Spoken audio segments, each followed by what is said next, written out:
Welcome to our sciatic pain, sciatic feeling video where we're going to be addressing how to deal with some flanking pain that maybe originates in your low back, feel it deep within your hip muscles like on the side. And when I say flanking pain, I mean things that radiate down your leg.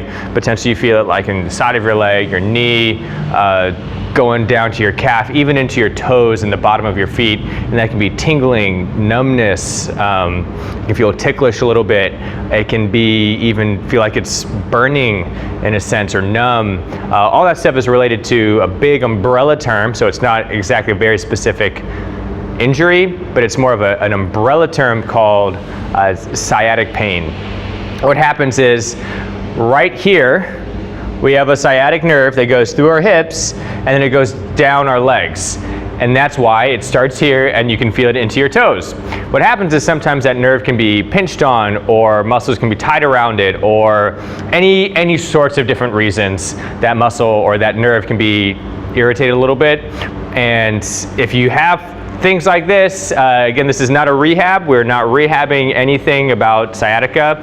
This is just potential tools that you can use that can potentially relieve some of that pain that you could feeling going down, or some of that numbness or tingling or whatever symptoms you have going down your leg and in your lower back. So hopefully this video will help a lot. What we're going to be doing is 3 strengthening exercises as we strengthen the hip muscles, strengthen the leg muscles, that actually will add some stability to our hips. That way, we're just gonna have more control over what we're doing with our hips, with our low back, and with our legs, right?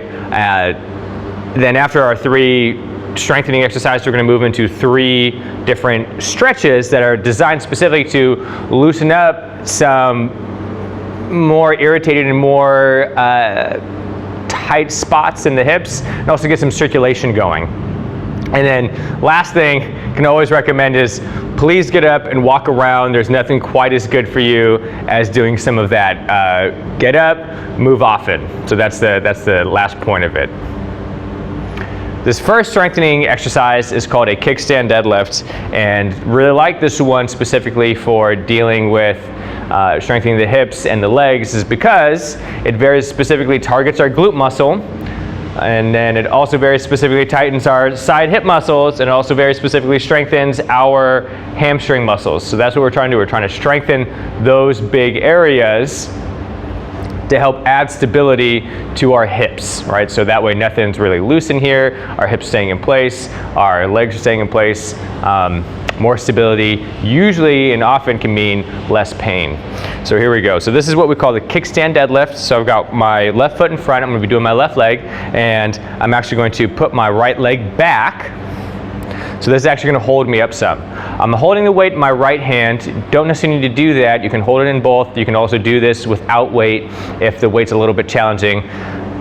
But the idea is I'm in this position, I'm nice and tall, my hips come back, and then I come back on up. So I'm gonna take this to 10.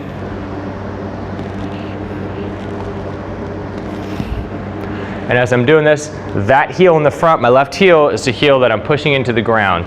Should be feeling some stretching, like almost like a stretch sensation in the back of my leg, and maybe even in my glutes. And that's, the glutes are this the glutes are this muscle here. So that's the first exercise that we're gonna be doing. The next exercise is very specifically going to be targeting the big glute muscle. So in that first one, we hit some hamstrings, hit some glutes. This is very specifically isolating the glute muscle. So I've set my mat out over here, and I'm gonna lie on my back, on my mat. You don't have to use a mat. If you don't have one, that's fine. The floor works just as well. I've got my palms facing on the ground. And now this is key to this whole thing is I want to make sure that I'm pressing into the ground with my heel and using only my glute to press up. If you feel this in your low back at all, when you're doing this, you're going to have to reposition and then get more of a focus on your glutes. And here we go, and this is what it's going to be. And it can be one leg. If one leg's too much, you can go to 2 legs. I'm gonna go through 5 on my left and then 5 with both legs so you can see them both. So this is, let me reverse that. So this is 5 with both legs. So this is it. I'm trying to get high up into the sky with my hips. It's almost like leading. It's almost if I had a belt buckle that I'm trying to bring to the ceiling. So bring my belt buckle to the ceiling, squeeze my glutes as much as I can. Got my pressure on the floor. And then I'm gonna do one more. And this is strengthening my glutes. All right, now, if you're pretty comfortable with that, go on and move to one leg right here, and then press into the ground. Same movement, but just on one leg.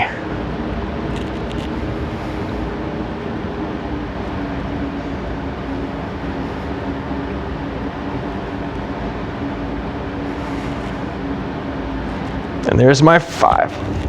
And that is the glute bridge. My next exercise is what we, here we go. The next exercise is what we call a glute, or rather a hip abductor.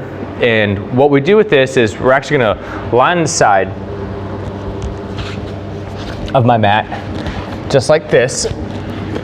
I've got my hand on my head to prop my head up, that way I'm not using my neck to flex, pull myself up. And I'm not leaning way forward here, I'm not leaning way back here. I've got my hand on my head, my legs nice and stretched out. I've got some contact with the floor here. If I don't need that and I can put my hand on my hips, that's fine as well. I'm gonna use the floor to hold myself in place. What I'm gonna do is, using this muscle only, right, I'm gonna bring my leg up into the air. So just like this, and that's it. And notice there's a pause at the end. That's good, I want that pause.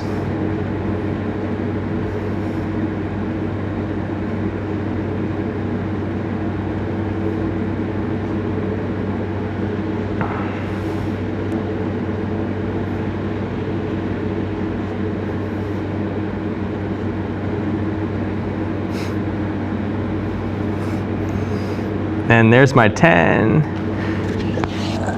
All right.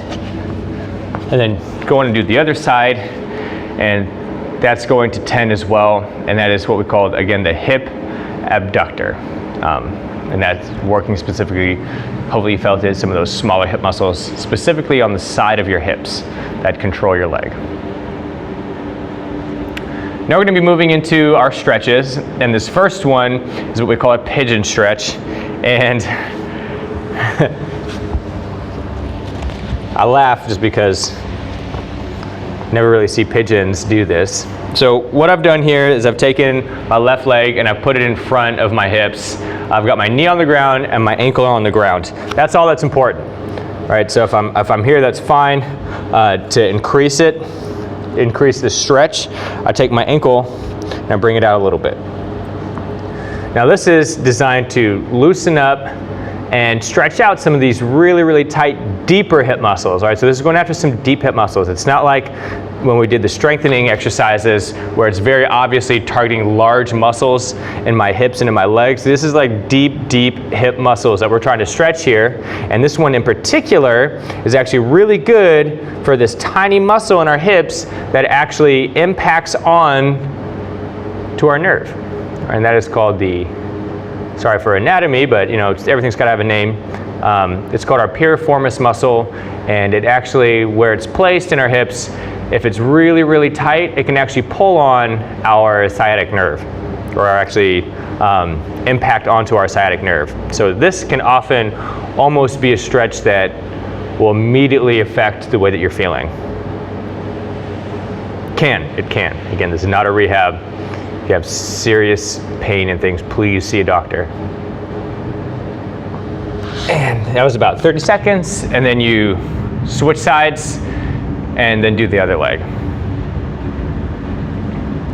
This next stretch is what we call a frog stretch. And what we're trying to do here is loosen up the muscles right here, but also relieve a lot of pressure that's going down the spine and the low back. So I just touched right here on my back. So right from here to here, right, there's a bunch of low back muscles here with a bunch of nerves, and then even down here there's actually interesting enough, there's a couple different joints right there, and we just want to make sure that everything is everything's not being used, right? So we're going to give all of our back muscles a break while stretching our hips out. So I've got a pretty wide stance with my legs, and I've got my toes placed on the ground, and then I'm going to place my forearms on the ground, and now without letting my back hunch this way, I want to keep my butt up. And even doing that, even from going from here to here, I actually feel more of a stretch happening in my inner thighs. And that's what I want. I want that stretch on my inner thighs, so I'm gonna start pushing back, just like this. And what I'm gonna do is do a big inhale, hold it for about 3 seconds, and then a big exhale, like I'm trying to blow up a balloon for 3 seconds. So big inhale.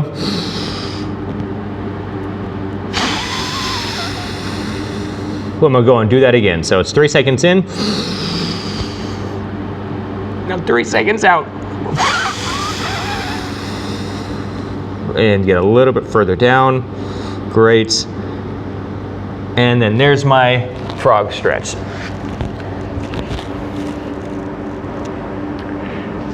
My final stretch is, let me go and grab this rope over here, is a hamstring stretch, but also a little bit of manipulation in the way that our muscles work, starting from our hips, right? So from right here all the way down to my ankle. And it all makes sense. What I just said will all make sense in a second once you get the visual of it. And so I've got a rope.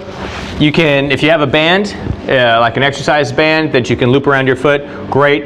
I've actually done this with bath towels or a beach towel.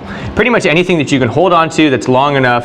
So it's got to be about, if you held your hands out, about fingertip to fingertip. If you can get it that long, that's perfect.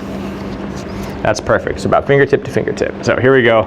I've got this on the bottom of my foot, right where the arch of my foot is. I lean back, and I've got my low back flat on the ground. First thing I'm gonna do is really do a stretch. All right, really pull myself into a stretch with my hamstrings for about maybe 5 seconds. That's pretty good. Now what I'm gonna do is I'm gonna actually take my leg that's on the floor and completely stretch it out. And I'm gonna have to actually bring my other leg back here, and I'm now straightening my leg completely, right? So now this is completely straight. Now from here, I'm actually going to point my toe and then point it in the other direction. Point it up, and now point it to my chest. And I have to adjust because that's pretty intense for me. Point, by intense I mean it was a pretty big stretch for me. That's all it was just a big stretch. Then point it towards me, and that's what I'm doing. Now what I'm gonna do is I'm gonna add a little bit of head movement as well. So what I've done is as I point my toe forward, I'm actually tucking my chin and then looking up. I'm gonna do this one more time. So I've got 5 and 5. And that is my last hamstring stretch that I've done for my sciatica. I've got one bonus exercise for you, and this is a combination of a couple things, and this is a bonus, and this is after you've gotten pretty strong with doing some of these abductors. And this bonus exercise is getting back into this position where you're doing your hip abduction, right? So that was bringing my leg up this way. So after you've gotten pretty strong here, what you're gonna do is get into the same position, bring your leg up as high as you can, hold it so everything's nice and straight, and then I'm actually going to turn in and then turn out. And hold it there, and I'm gonna do this 5 times.